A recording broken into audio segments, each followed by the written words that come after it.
Ini rekan-rekan semua harus tahu nih, ya. Jadi tadi sudah cara kebocoran gas dari tahap awal, apa yang harus dijelaskan ke masyarakat. Pertama, apa yang harus dijelaskan ke masyarakat. Kemudian ketika terjadi kebocoran di dalam ruangan, apa yang harus dilakukan, itu sudah. Kemudian ketika terjadi penyalahan, apa yang harus dilakukan. Ketika sudah terjadi penyalahan di kompor, apa yang harus dilakukan? Harus dilakukan apa untuk pemadamannya. Kemudian untuk di gasnya seperti apa, di selangnya itu sudah dijelaskan tadi, ya. Jadi agar semua ngerti dan nanti kita praktekkan satu persatu di lain kesempatan agar semua oh ya paham. Karena kalau teori aja belum pernah coba pasti pernah, ya pasti masih kurang. Ya ini dalam rangka meningkatkan keterampilan. Nah, kemudian apar sama cara penggunaannya tadi pemadamannya bisa secara tradisional dengan menggunakan handuk, selimut, kain, karung yang dibasahkan, ya. Tadi dengan tradisional. Nah sekarang dengan alat pemadam api, ya. Rekan-rekan juga harus ngerti nih semua, apalagi PNS, apalagi karu, ya harus tahu cara penggunaannya. Ya, bagaimana cara penggunaannya untuk menjelaskan ke masyarakat, ya. Ini ada bagiannya tabung manometer, ini namanya manometer, ya.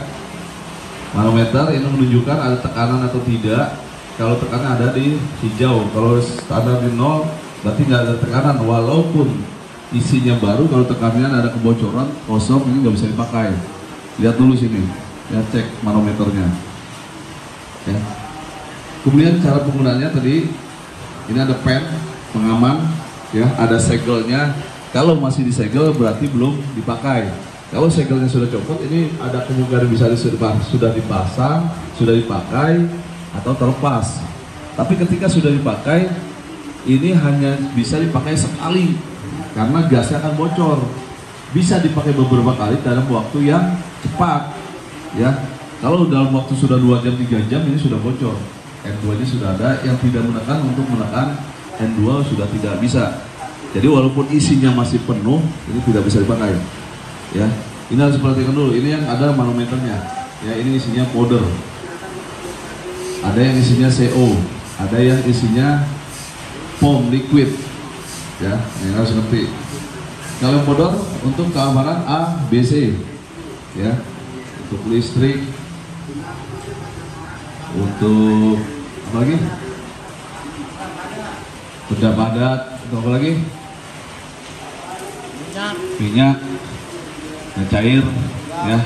Ini cara kerjanya, satu, kimianya bekerja untuk melawan panas, memadamkan. Kemudian powdernya menutup, untuk menutup udara. Jadi 2 sekaligus, panasnya, kimianya bereaksi dengan panas, terus powdernya menutup udara. Kalau belum ketutup masih ada udaranya, itu akan tetap nyala. Ya, jadi harus disapu, jalan penggunaannya juga harus disapu, tertutup. Ya, tidak langsung ke sasaran ditutup. Tujuannya karena menutup udara. Ya, caranya ya harus ngerti. Gimana Bu caranya Bu? Nih cara jelasin ke masyarakat juga harus tahu. Nih Bu ya, ini seperti ini, cara penggunaan seperti ini. Ibu yang tidak kidal, ya, letakkan depan, kaki berlutut. Ya.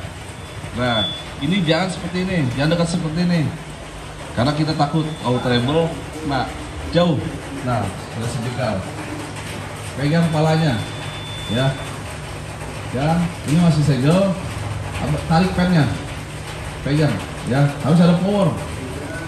Lepas, selepas, baru tes tekanan, sama jaraknya jangan seperti ini, karena kalau ini kena, ya. Biasanya sih aman, tapi kita tidak tahu untuk mencegah, untuk safety, ya seperti ini. Jadi kalau terjadi paling ke sana ke atas, ya. Kalau ada kerusakan atau ada treble di sini, ini ke atas. Terus, kalau tes sudah bagus, cara membawanya, bawahnya dipegang, atasnya jadi tekan. Kalau rekan-rekan semua pegang atas, yang atas jadi tekan, ya akan keluar. Sampai TKP sudah habis powdernya, ya. Jadi bawa seperti ini.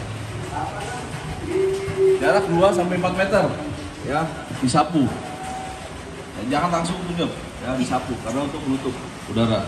Sesuai arah angin, jangan berlawanan arah angin. Kenapa? Karena berlawanan angin, powdernya akan nggak sampai ke sasaran, ke sumber api, buyar. Ya. Harus sesuai arah angin, disapu, bukan langsung satu titik, ya, tutup, gitu. Gitu. Ya, jadi itu yang harus dijelaskan ke masyarakat nanti untuk sosialisasi.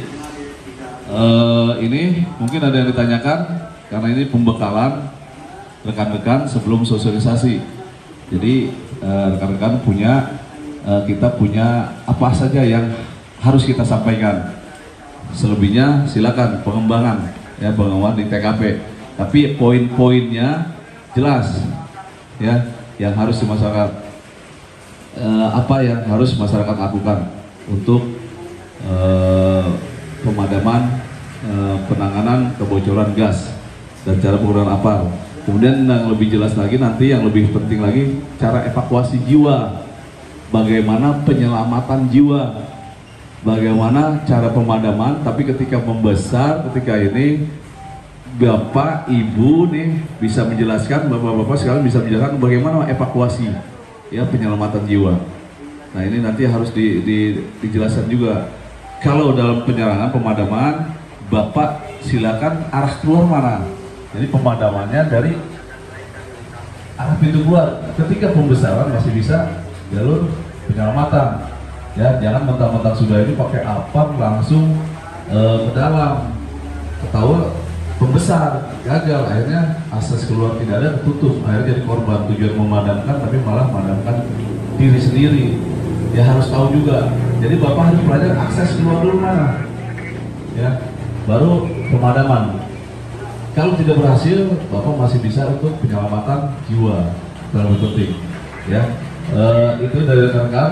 Jadi nanti selamat mungkin saya juga ikut, ya. Tapi saya cuma sambutan, saya serahkan kepada teman-teman semua. Sebelumnya makanya di sini saya bekali. Mungkin nanti sudah dicatat sama Pak Anto, ya, yang poin-poin yang perlu disampaikan. Nah nanti kalau ada pertanyaan-pertanyaan silakan dijawab sebisa. Kalau tidak bisa ya nanti kalau saya masih di sana dari kegiatan, insya Allah saya akan bantu. Ya, itu saja. Terima kasih. Sekali lagi mudah-mudahan niat kita untuk sosialisasi ke masyarakat mendapat berkah ridho dari Allah Subhanahu Wa Taala. Karena tujuan kita bagaimana cara tidak terjadi kebakaran, dan kalau terjadi kebakaran bagaimana seminimal mungkin, secepat mungkin masyarakat bisa memadamkan kebakaran agar tidak menjalar. Itu tujuannya. Mudah-mudahan sekali lagi niat kita mendapat berkah ridho dari Allah Subhanahu Wa Taala. Selamat bertugas. Semoga kita selalu sehat, berkah, sukses selalu. Amin amin ya rabbal alamin. Terima kasih. Assalamualaikum warahmatullahi wabarakatuh.